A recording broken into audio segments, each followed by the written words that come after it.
guests, esteemed speakers, and fellow toast professionals. It's an absolute privilege to welcome you to this historic moment, APEX 2024, the very first international conference organized by the Sri Lankan Quantity Service in the UAE. Today, we have gathered not just as professionals, but leaders ready to explore the new frontiers in the construction industry. Our theme, STORM, Strategic Thinking, Optimization and Risk Management, perfectly captures the essence of what it means to excel in today's dynamic construction landscape. In our field, success hinges on the ability to think ahead, streamline processes, and effectively manage the unexpected. This conference is all about empowering each of us with the knowledge and tools to do exactly that. Over the next few hours, we have an exciting lineup of speakers and sessions that promise to inspire fresh ideas and practical strategies.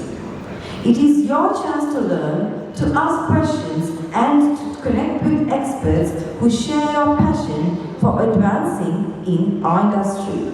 So let's dive in, participate actively, and make the most of this opportunity to learn and grow together. Your presence here is what makes this conference truly remarkable.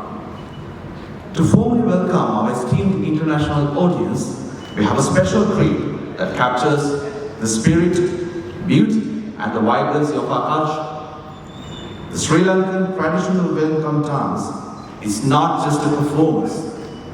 It's a gesture of hospitality, respect, and celebration.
dear esteemed speakers, industry professionals, industry leaders, and my dear friends.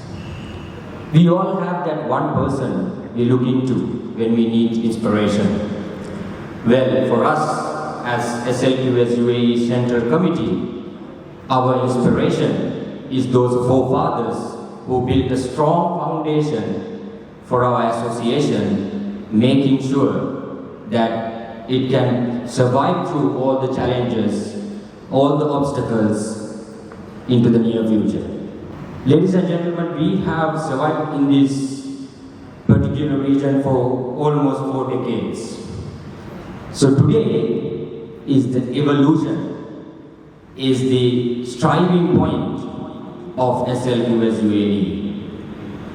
Today we reflect the capabilities, the achievements of our association through our first inaugural QsApex 2024 Global Conference. Today, ladies and gentlemen, it's not just another conference.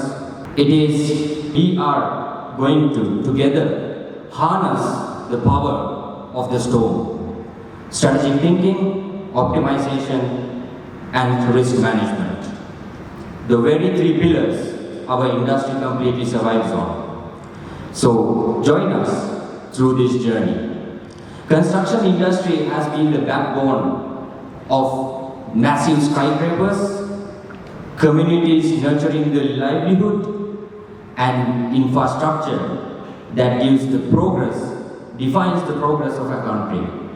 So we are going to delve into these details today by engaging with panel discussions, provoking structural debates, as well as our industry representations from Royal Institution of Chartered Surveyors, Institute of Quantity Surveyors Sri Lanka, as well as Australian Institute of Quantity Surveyors.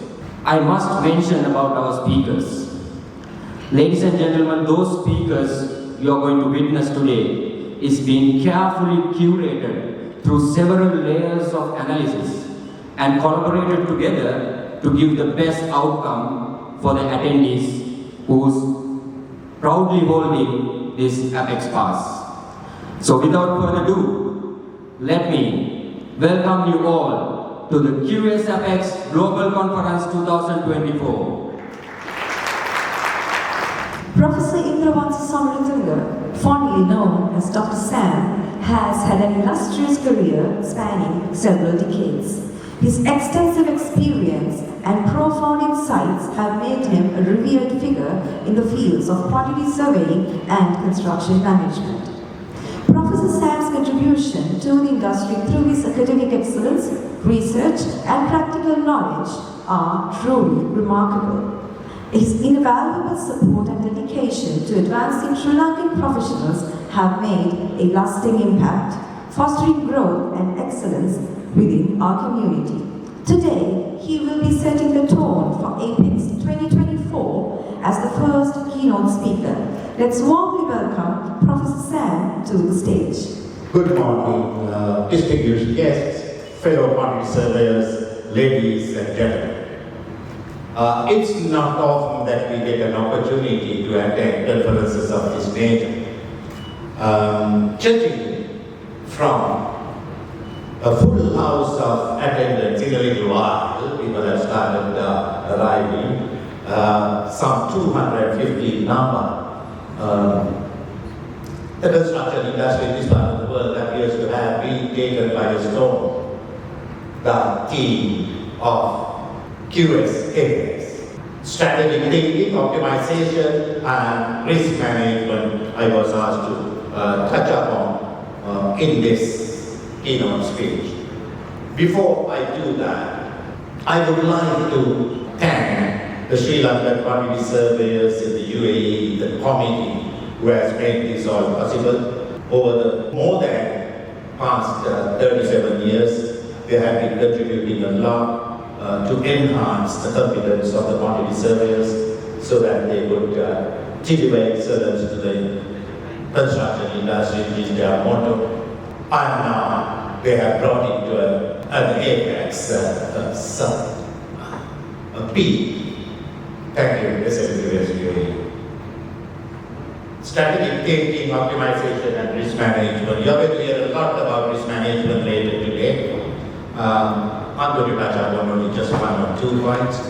Optimization, yes, you're going to hear a lot as well, together with sustainable construction. I'll touch upon only one single point, very important one that people often forget. And strategic thinking, you're going to hear a lot as well. Regarding strategic thinking, all of which are shaping the future of our industry, a lot more are yet to be done. I'm going to put a thought to you in this keynote speech, on which you can ponder for the whole day today, and probably find answers at the end of the day, or take it with you back to your workplaces and see today you can find an answer. Just the requirement of trust and goodwill exists among the construction industry stakeholders. It's a good forum to put this question to. We have got all stakeholders of the construction industry represented here on one platform. We have got delegates from developers and contractors, from consultants, engineers and designers, and from subcontractors and suppliers as well. Thus, the requirement of trust and goodwill exists among us. It's not a thought raised by me, or a requirement that we can find in our construction contracts, subcontracts, or consultancy agreements. It is a requirement of this country, ladies and gentlemen. It's a legal requirement. The law requires the parties to contracts to enter into their contracts in trust and confidence. Just that exists. So it is not a question to be taken lightly. We have to give serious thought to this particular question. And if that trust and confidence is not there, as construction industry professionals, it is our duty to restore that. We find parties to contract before they enter into contracts at the procurement time, looking at each other with suspicion. Before when risk management is done at the time of tendering to identify the risk, to make allowances in the tender prices, what the contractor would look at is the risk of getting paid or not getting paid. And that's what they would start with, doing some detective work on the developer. Is it safe to enter into a contract? What is his track record? Has he been paying contractors regularly and adequately in the past? And developers too. Look at contractors with some suspicion. Are they claims conscious contractors? Can we get this completed by them in a timely manner? What are their track records? Whereas the law requires you to enter into contracts not with suspicion at each other, but with trust and goodwill, as you can see. If your contract is not clear, if there are ambiguities, discrepancies, inconsistencies, you take your contract to courts to get it interpreted or constructed. And how would the courts do that? By applying the rules of interpretation and construction. There are some 42 rules of interpretation and jurisprudential maxims and some 10 rules of construction. One such rule of construction says in Article 265 of the UAE Civil Code, ladies and gentlemen, the judge would look at whether there was trust and confidence which should exist between the parties at the time of entering into the contract, and on that basis would come to a solution. In the absence of that, if a party is now suffering losses, it's very likely that the case would be decided in favor of the party who made the losses. If at the time of entering into the contract there was no trust, but when there was, it was made with an intention to lay a trap, to mislead, fraudulent misrepresentation, many other vitiating factors of that nature. That is what will happen. Is it only required at the time of entering into the contract, this particular trust and goodwill? We'll see in a little while, but by the way, always more refers to trust and confidence. Judges would read into that the requirement of goodwill as well. This is a judgment from the highest court in Dubai, the Court of Cassation, where the judge said, yes, the requirement of trust and goodwill between the contracting parties is what they look for. Allow me to introduce our distinguished panelists. Mr. Ravi Hamad, the CE of Gulf Contracting and Landscaping. Mr. Guy Elkington, the Senior Managing Director of Ankura Consultant Group. Mr. Lindsay Malcolm, Associate Director, Sustainability Lead of Turner & Townsend, Dubai. Mr. Lalit Ratnayakar, Chartered Quantity Surveyor and Founder of WeForm Consultants Limited. Mr. Damika T. Gamage, Director Contracts, National Investment Corporation. We now cordially invite you to all take the stage. This panel will be moderated by Mr. Dhananjay Samavikrama, Senior Contracts Administrator at Mott MacDonald Group, who will guide our conversation through our theme of the day. Thank you, Supun and Murali. Good morning, everyone. My name is Dhananjay Samavikrama. On behalf of Sri Lankan Quantity Surveyors, I warmly welcome you to our panel discussion related to the collaboration approach in construction industry for the enhancement of effective project management, sustainable development. Professor Sam also mentioned that one of the key points that collaborative approach is having honor and giving an opportunity for the entitlements. Yes, indeed. So our panel discussion will be elaborate more into the details. Today we have a distinguished panel of experts who will share their insights and experience and the collaborative approach in the construction industry. Ladies and gentlemen, it's my pleasure to introduce our distinguished panel. Mr. Guy Elkington, Senior Managing Director at Ankura Consultants Group, based in Dubai. He is a chartered quantity surveyor with over 30 years of experience in the construction industry. Mr. Guy has acted as an actor's witness in the construction arbitration, providing testimony on the content issues.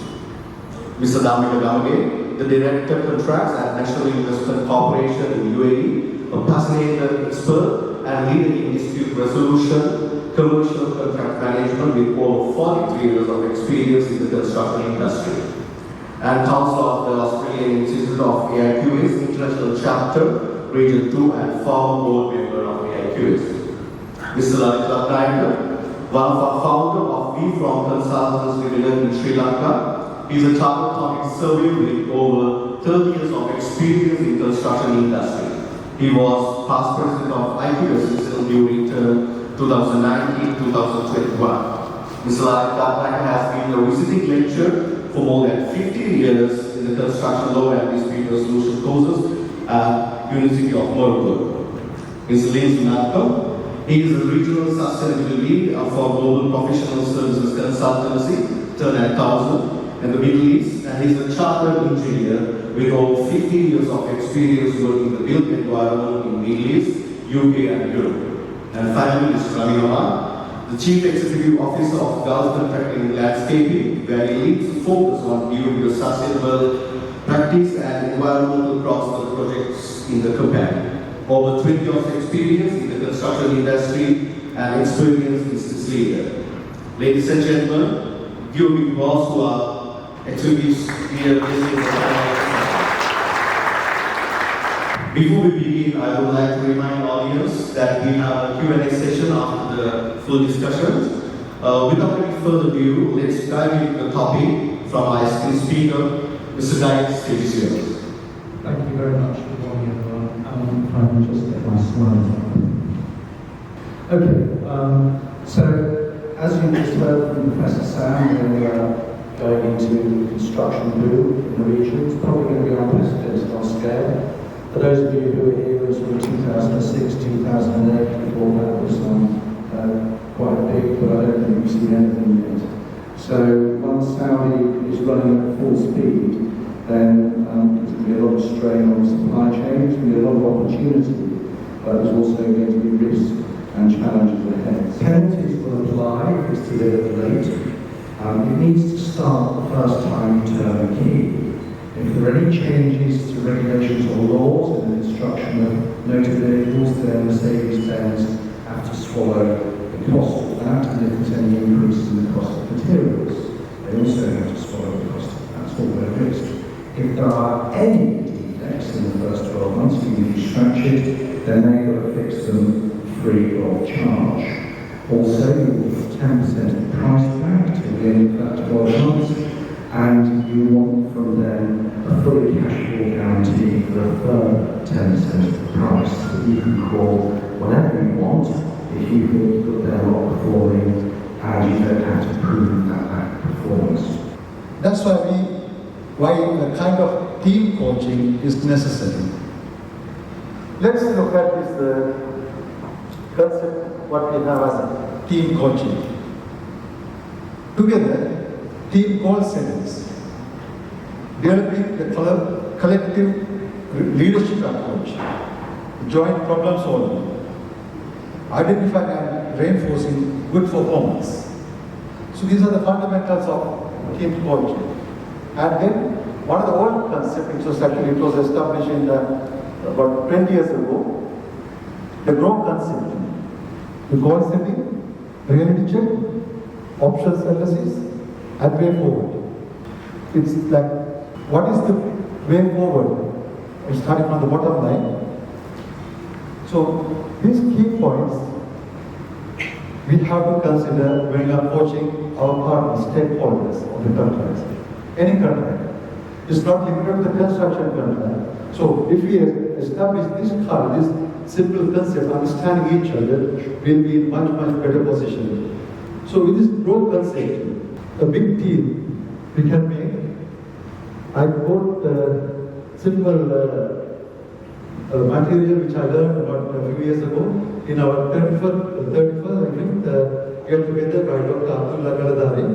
So I will receive these slides, you can read it through. So it will help a lot in selecting the best for project, not for individual parties, what is best for the project. Good morning to everyone, and thank you SLQS of getting me here. I consider it an honor. Let me go into my slides. Somebody can go to slides now.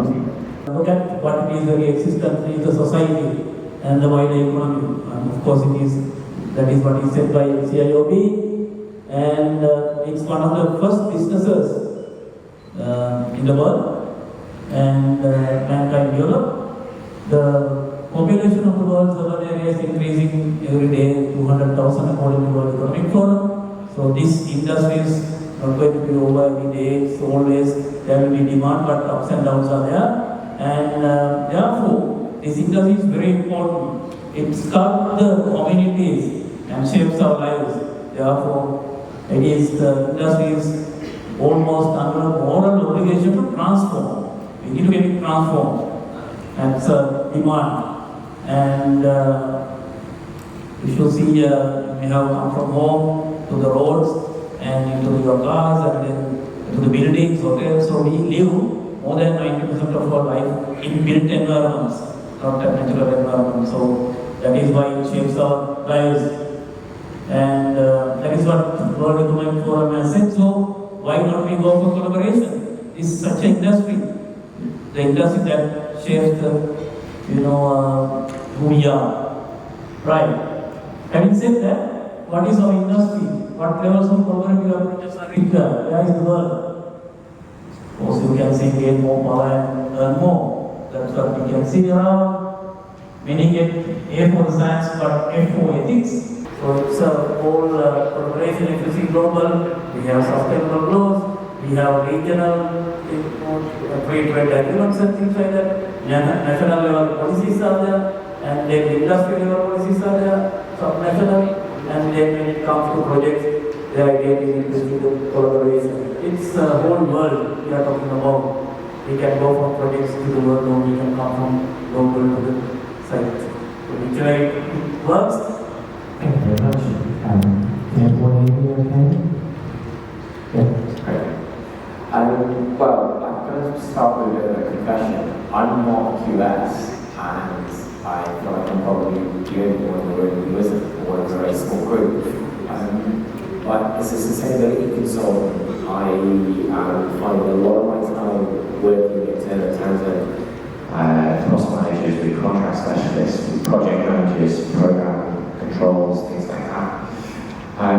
One of the things that really strikes me is that we need to have a little bit of a mindset change in our industry. We need to start talking to each other more than we currently do. I think the level of human interaction we have on projects has decreased significantly over the last 5 to 10 years. I think technology has enabled us to work remotely, to work in a disconnected fashion, whether that's working overseas on projects or whether that's being in the same country, in the same city, but not being in the same room. So increasingly, we're transitioning into digital engagement rather than face-to-face. That means that we're getting to the stage where we're dealing with email addresses rather than people. And that means we can more readily be combative, we can be aggressive or defensive because it's just an email. You're not in the room, across the table from somebody, you're seeing them face to face and making that genuine human connection. And I think that is impeding us from being collaborative. And it's impeding us from working together to try and find win-win solutions, to try and deliver the best outcome for the project. And I think that's something that potentially poses a sustainability risk for us as an industry as a whole. Because right now we're used to talking about sustainability for the asset, for the project, and for society, for businesses and corporations. But we don't often talk about sustainability for industry. But for the construction industry, if we aren't working together collaboratively, if we aren't connecting as human beings, if we aren't driving a communal effort to deliver the best outcome, that are willing to drive the change. But let's take a pause here. I think the best introduction into today's conference was from Dr. Saab, speaking about an environment of trust, an environment of good faith. It's in our nature as a human being to be trusting. We're more trusting. As an infant, we trust our environment. We trust our sisters, brothers, parents, nannies. We trust everything because we are fearless. Lack of trust stems from fear. And it's not only a moral obligation for us to trust in each other, it's in our DNA as human beings to trust in each other and drive the transformation. Lindsay spoke about the possibility of this change. Exchange ideas, exchange feelings, opinions about risks, opinions about challenges, and with a positive attitude towards time, cost, and quality, our commercial metrics. That cannot be achieved without full honesty, full transparency, and we all established that as contractors, as engineers, and as developers, we will all win from this transformation. Now, as a contractor, let me just speak for a couple of seconds about what we do. In GCO, in Gulf Contracting and Landscaping, we are focused at delivery of external works. At the client, they ask for the contractor to code, contractor codes, but the client never awards the job to them. And the contractor resources remain in place, and they end up in like losing the money. So what is the remedy for this? How to deal with it? It's about commitment from both sides of the equation. One party alone cannot deliver success if there is lack of commitment on the other side. So the transformation we're talking about wouldn't happen through a journey of one contract or two contracts. It happens through repetition, and it takes willingness and ability from all parties to drive it. As I said, in our own experience, It started with one project. Over the 2.5 years, we arrived to almost 17, 18 different packages. Attendees and representatives of all professional organizations and institutions, and my fellow professors, engineers, architects, and all construction-related industry-related stakeholders. It is my privilege and proud to address this gathering today and representing institutes of Sri Lankan Foundry Service, UAE chapter as the secretary as well as co-representative. You have seen Mr. David Bamji, he is my colleague. We both pioneering here, promoting Institute of Foundry Service Sri Lanka messages and in the education and all supporters to the industry. So, with the long service in UAE and the Middle East especially, I have spent, I can say, around 30 years. So in these 30 years, because we have taken off the boundaries from the rise, it's very voluminous work. Now you can remember one of our previous presenter presented 5,000 square meters of building will be the countryside functions are taking place with the fraction of time, that means the time if we compare with the historic previous years, like 20 minutes. It's an engaging task is big. So that's the comparison if you are going to focus.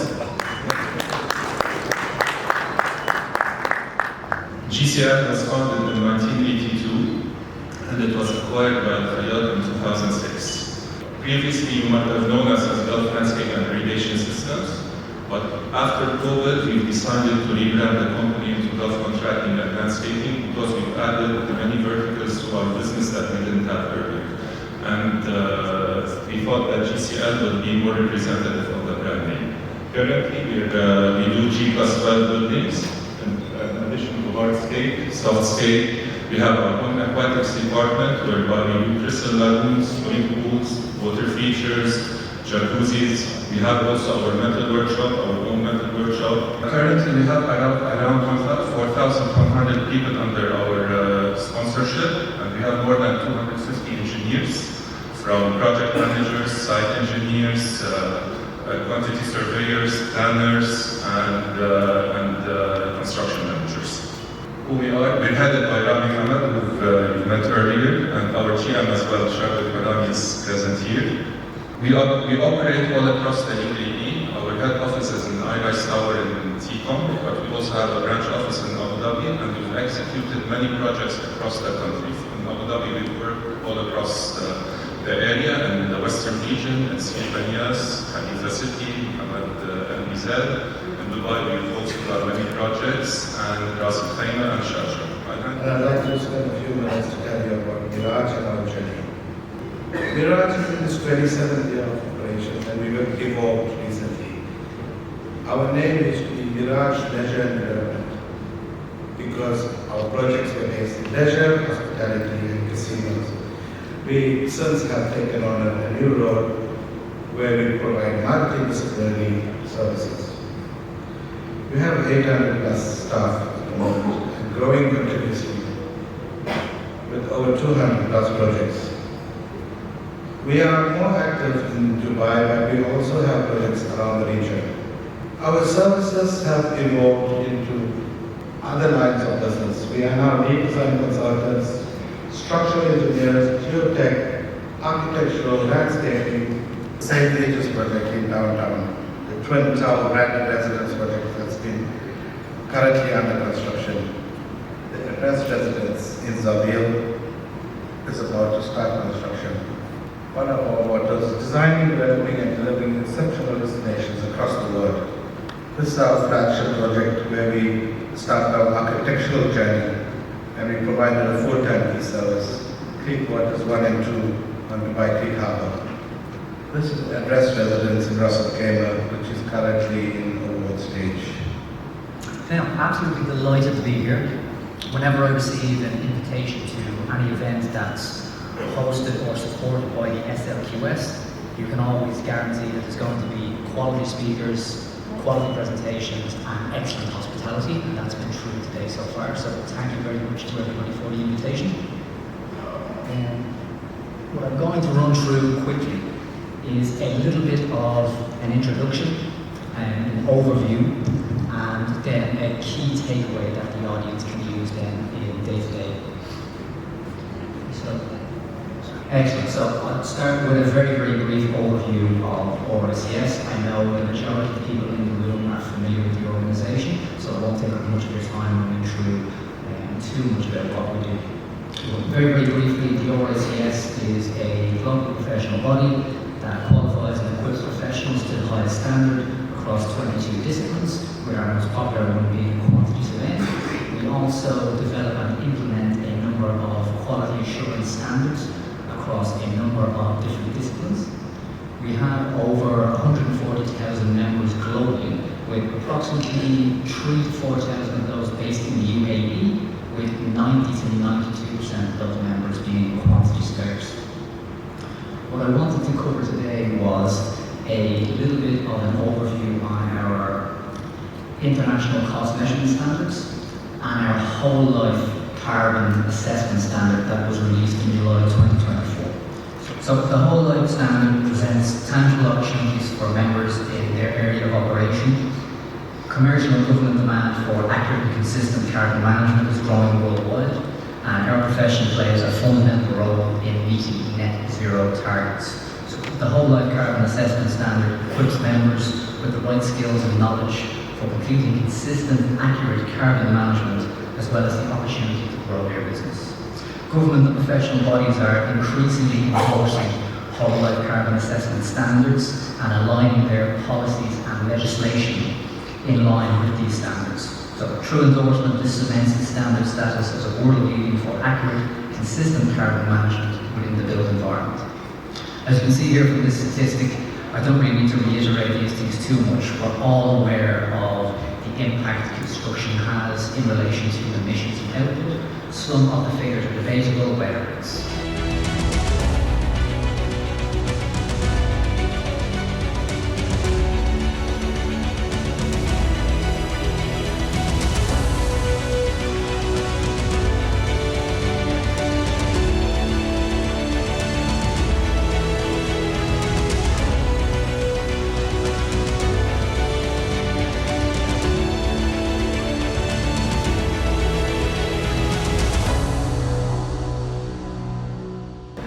Ladies and gentlemen, all the resource persons on board for this debate specifically are carefully handpicked for their extensive exposure and experience related to the subject of this topic.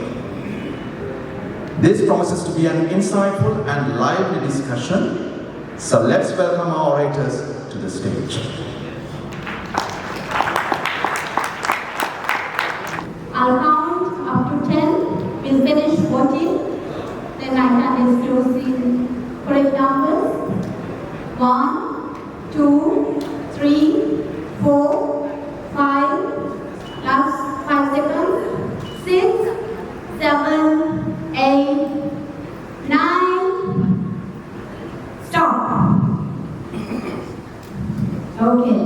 Designed to cost 78 people. Cost to design 52 people. Okay. So you guys have a challenging period all the time to convince or change the motives. So we'll see. I'll explain you the game plan today. So we have 2 rounds.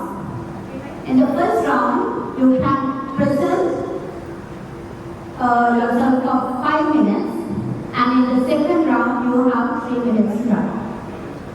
All good? Can we start then? Thank you very much. It's a pleasure being here with all of you to talk about something that is interesting to me.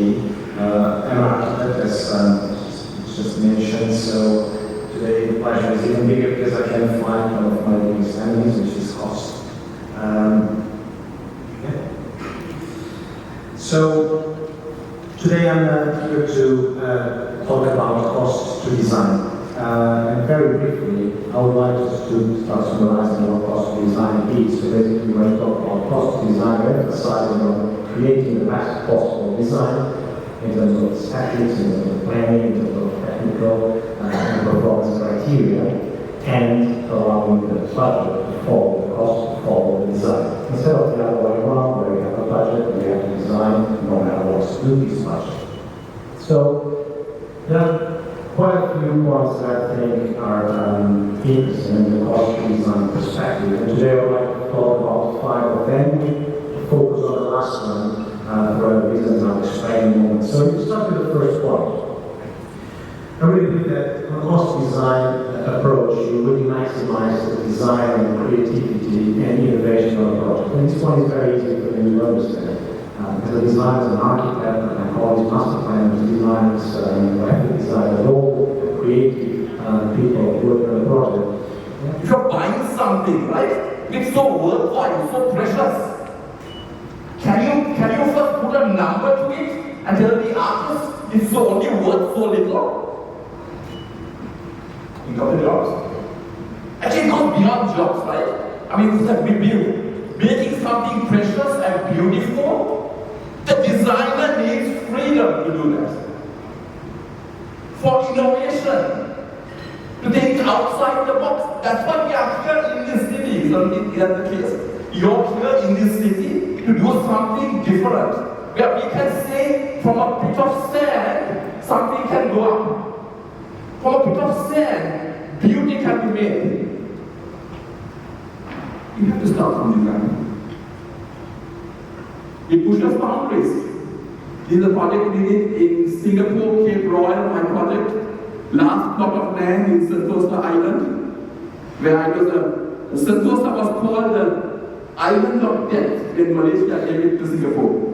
And it has been transformed from an island of death to, they say, the world's most prestigious residential address. Perhaps Dubai will disagree. Sustainability. New ways of thinking about green. Maybe you will have to spend some money in the beginning. Good afternoon, ladies and gentlemen. Having heard those interesting stories that Dan just explained, I think we are three-sided team at the moment. And Sam is going to have a difficult time, I believe, to justify design to cost. Right. So, as a quantity surveyor by profession, today I'm having a very difficult task to justify the cost to design approach to this audience.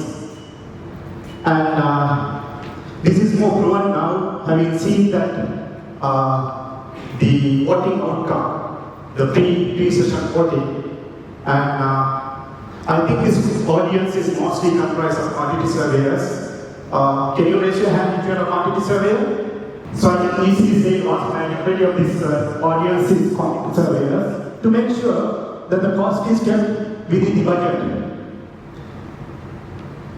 And so this is how we, as quantity surveyors, we are brought up to control the cost. But I think as quantity surveyors, our skills are mostly used when the designers are given freedom to design. I'm sure you will agree with me at the end of this debate. We will see that when we take the vote. So just to explain what cost to design is, so this is where the projects are designed. Without the strict budget constraints from the outset, the designers are given freedom, and the cost estimates are done later. And if there is any adjustment to be done, that can be done. And then I'll get into the quick debate on what my position is. Design to cost is fundamental requirement to all projects and is the essence of a good cost management. I don't think anyone would object to this. It's a very fundamental statement. Okay? An elemental cost plan states the architect's design intention in terms of the money. This is called the design budget. There are a lot of discussions about thinking about, it contains the designer's creativity. No, it doesn't. What it does is puts a number to the designer's creativity. Okay, that's good cost management, and it's not restricted to standard buildings or iconic buildings. We do come across a lot of iconic buildings, like in country, in its overall economic development. We talk about heritage buildings. Guggenheim was discussed. Okay, Burj Khalifa was discussed, and I have in my personal experience come across two iconic projects. One I recently completed, which is once again. But important thing in this whole thing is about designing the cost. The fundamental thing of cost management, it should be obeyed. Okay? So people have been thinking, okay, how to cost a complex design? Is it not possible? You can't set a budget, therefore we need to have a cost to design. We give the creativity to the architect. Yes, very important. Even my partner spoke about it, about the billboard effect, and I fully agree and absolutely made the right point. But overarching thing about what he was also saying is, it aids the economic development, okay, of the whole city in terms of creativity to the architect. But where I'm coming from is, in terms of good cost management, how design the cost is going to assist this objective to be achieved. All we have heard about design brief or a client brief. Every project has a client brief, okay? It's very, very important for design to cost to be achieved, which is the fundamental. If the client is going to develop something, he's going to say, okay, let me know what is the budget, okay? And the design is obeying the budget or not, okay? It may be normal buildings, it may be complex buildings. It means they try to brief or they try to detail. The design is the priority and cost has to be followed. For an example, iconic projects, you refer to iconic projects. So the positive side of that, as Joseph explained, innovative creativity, project quality, high quality products has to follow that approach, and feasibility to incorporate clients' requirements. So that is the positive side. But Sam argued with the cost overruns, project delays, and number of cost revisions. So that's the brief of the proposing team's topic.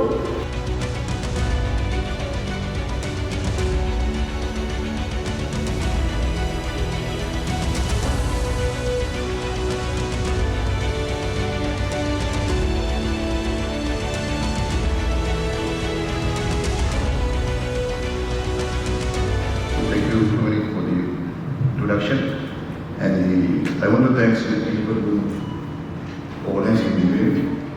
I think, this organizing this kind of event is not easy task. These guys are working around the clock for the last almost 6 months plus.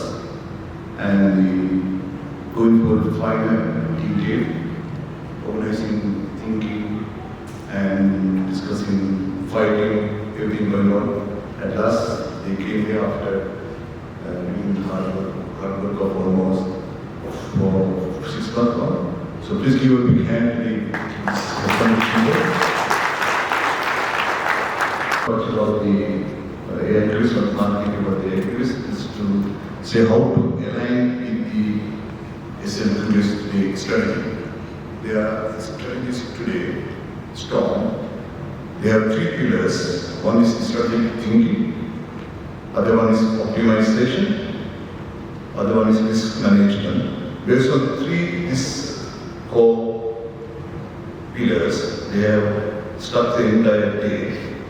Under the strategic thinking, they had a very good discussion today morning about the collaborative approach in project management and the commercial methods. That was a fantastic one. Then we had a very good, interesting debate 2 minutes back about the cost to complete, cost to designs and cost zone. And it's a bit of biased audience here, a lot of quantity surveys. That's why Sam was able to get the 98%. Right?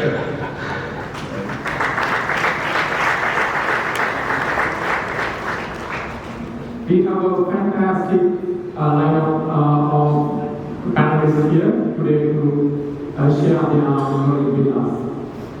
Each panel member bringing unique insight and expertise to today's discussion. Before we begin, let me briefly outline the discussion today. Each panel member will get 10 minutes to deliver their speech, and which is followed by the moderator discussion. And we'll open it up to audience for questions towards the end of the discussion. Without further ado, let's jump right in and hear from our first panelist, Mr. QsApex. Chris is a senior construction and dispute lawyer at Reed Estate. He brings over a decade of expertise advising contractors, consultants, and employers on significant and complex projects and disputes. Most recently, Chris was recognized as Rising Star by Legal 500 MEA. It's congrats, Chris. It's a testament to his exceptional contribution in this field. Chris, the floor is yours. Thank you, sir. And thank you everyone for attending today. I appreciate you coming out on a Saturday. Thank you to SLQS for arranging it on a Saturday, because it meant I got a break from my kids. I think as Azura already mentioned, I'm a construction lawyer, and what that means is that I have private board practice. I work on contract drafting, contract negotiation, and consider how effective contract drafting generally, and also with respect to dispute resolution provisions, can help mitigate, avoid, and resolve disputes. And just starting from sort of the general perspective, and I think one of the primary issues we come across in disputes is a lack of clarity in contracts.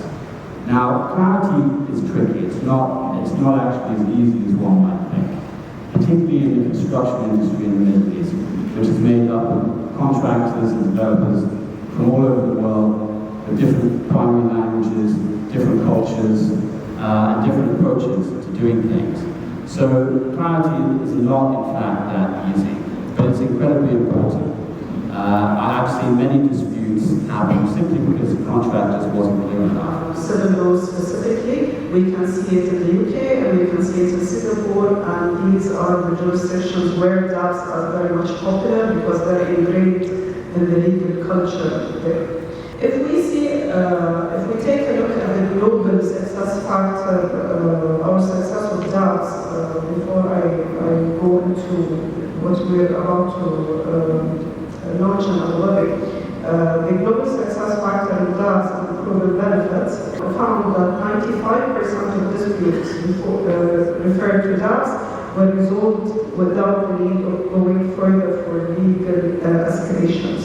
In some regions, such as the US or the UK, they have found as well increasing benefits, such as 93% of the disputes resolved by non-binding recommendations from DAPs are accepted without further challenges. In the rare cases that the dispute is escalated, which is 6% of contested DAP decisions that refer to arbitration, and those less than 22% are overturned.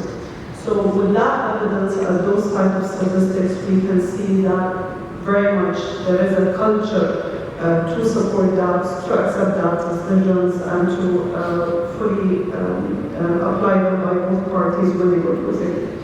Now, if we see, we've seen the past, we've seen the current statistics, now we go towards the future. By way of example, let me take it back to, should we say, pre-COVID era, and several years before that. Let me tell you how arbitration hearings were prepared and presented, and that's something you will remember this. My very esteemed chief arbitrators on the panel, and Chris, and Prime Minister, so we will remember these things. 3 words, I've said them already: paper, paper, more paper. Hearings in person, teams of lawyers, experts, witnesses, tribunals flying across the world to a venue to turn up the hearing with 30 to 40 people during at times. Experts with reports heavier than 2 sacks of potatoes, copies of files and documents and papers, not just printed once, but 7 times, because the tribunal wants to go with the 2 lawyers to copy each side. Oh, and witnesses need copies, so that's 8 copies of other rules. And hundreds of files packed full of paper, bursting seams, and a hearing room covered on both sides with wall-to-wall hard copy files and documents. So that's how it was. And as a trainee, as a trainee lawyer, I can tell you now, I never needed to go to the gym, even now, and then I was carrying boxes and files around for 30 years. So fast forward to a modern professional arbitration hearing today. No longer the need for a hearing in person. We've worked out that we can do this remotely to a large extent.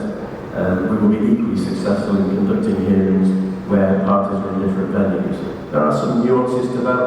I personally like to have witnesses in the room in front of me, look them in the eye and make sure I decide whether I'm believing anything they say or not. But generally speaking, a lot of things can now be done remotely. You no longer have that 100 to 200 file process where you're copying all night and all day to get the hearing bundle ready to be delivered by courier halfway across the world to an arbitrator. Everything now can be done electronically. And when one of my younger lawyers comes in and says, I've got the hearing bundle ready, I go, okay, how many files is it? I want to say both Chris and Fatima are very capable, honest lawyers. They give you, I think, a lot of good advice to avoid dispute. But please don't follow them, because otherwise we as a lawyer, construction lawyer, will be jobless. So please consider that. Okay, moving to the subject. I will be talking about something a little bit different.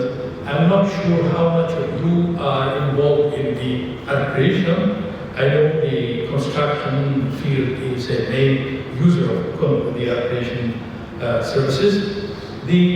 What I'm going to talk about is the condition precedent for invoking arbitration. As you know, in the FIDIC, there is a condition, there is a certain rules, a certain step they have to follow, like referring the dispute to the engineer, etc., with a very detailed, precise step.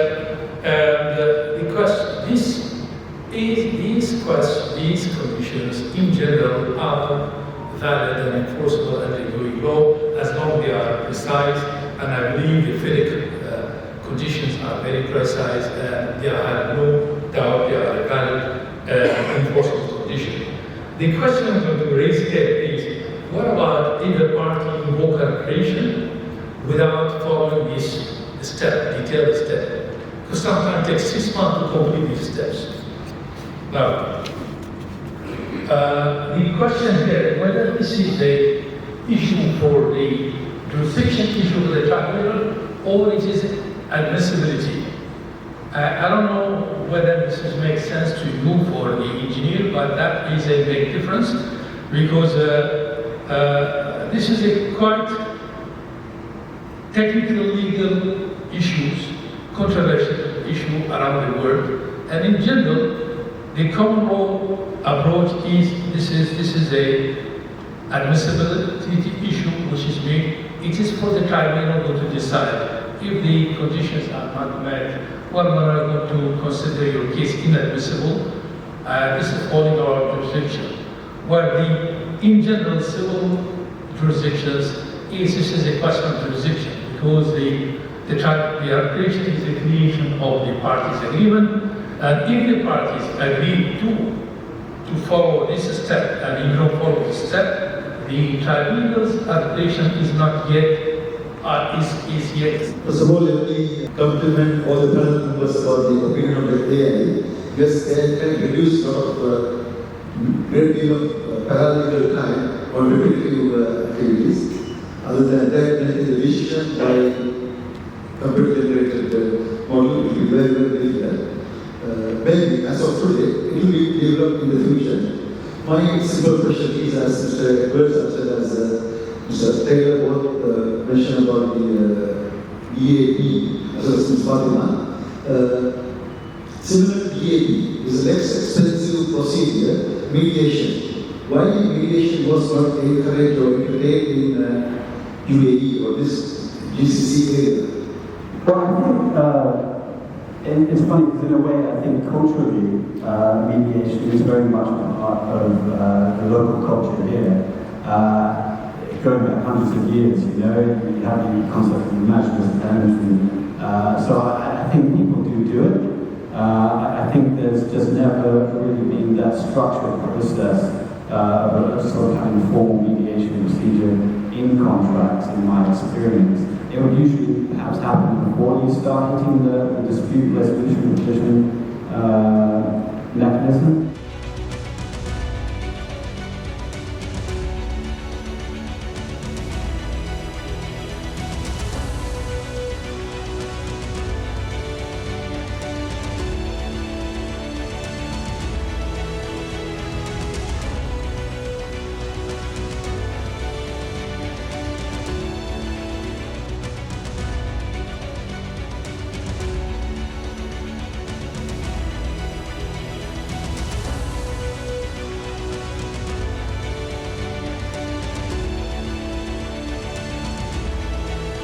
So it's my honor to present the appreciation awards to the two masters of the ceremonies of the QsApex 2024, starting with Mr. Supun Jayasankar.